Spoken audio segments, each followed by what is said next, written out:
Deodoro da Fonseca, bravo herói nacional da proclamação da República, responsável por transformar o Brasil em um país mais democrático, grande militar, um homem de respeito. E um baita de um corno.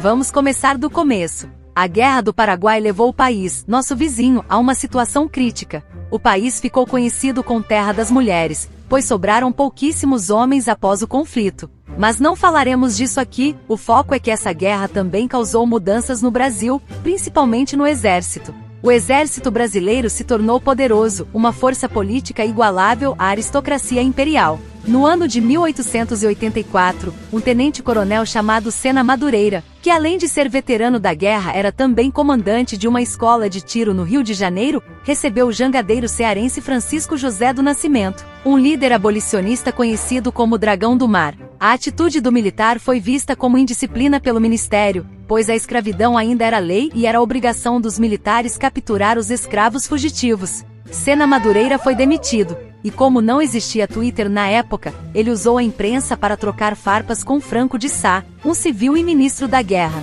As pessoas começaram a questionar o militar demitido, mas aí apareceu outro veterano da Guerra do Paraguai, que por seus atos de bravura, foi promovido algumas vezes. Estamos falando do homem Deodoro da Fonseca que defendeu Madureira. O marechal disse que a legislação proibia apenas discussões públicas entre militares, mas Madureira havia sido entre aspas atacado por um civil. Ele podia responder à altura. Deodoro era respeitado não apenas como militar, mas também como presidente da província do Rio Grande do Sul. Além disso, ele era monarquista, por incrédula que parível. A notícia não chegou até o Rio de Janeiro, então Sena Madureira foi punido pelo novo ministro da Guerra, Alfredo Chaves. Essa atitude uniu ainda mais o exército, fortalecendo a questão militar. Mas isso é assunto para outro vídeo. Com tanta muvuca, em 1889 alguns republicanos foram até o Marechal Deodoro e o convenceram de que o Visconde de Ouro Preto, que era presidente dos ministros do imperador, havia expedido uma ordem de prisão contra o militar. Era mentira, mas foi o suficiente para o maluco juntar um pequeno batalhão e marchar até o Rio de Janeiro com o objetivo de depor o ministério inteiro numa lapada só. Chegando ao Rio de Janeiro, Deodoro soube que o ministro-chefe era Gaspar Silveira Martins, com quem havia tido uma disputa amorosa anos antes.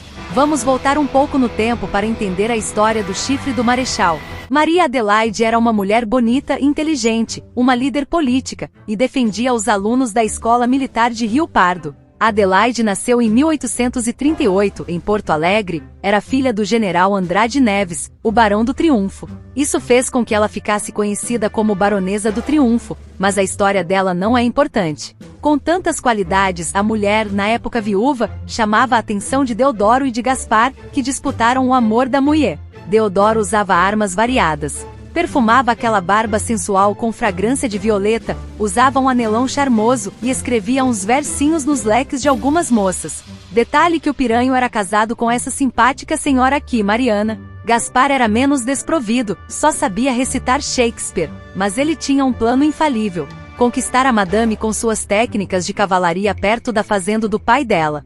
Mas o plano infalível deu errado e ele caiu do cavalo e quebrou uma perna. Mas não deu tão errado assim, porque ele foi cuidado pela baronesa que não era baronesa, a Maria Adelaide, durante um mês. Voltando a 1889, Deodoro seguiu o plano de derrubar o ministério, mas com a raiva que sentia de Gaspar Silveira Martins, ele foi mais além e se juntou aos republicanos para derrubar a monarquia. Assim ele garantiria que seu desafeto não teria mais posição no país. A Proclamação da República foi assinada em 15 de novembro daquele ano, 1889, sendo Deodoro o primeiro presidente do Brasil.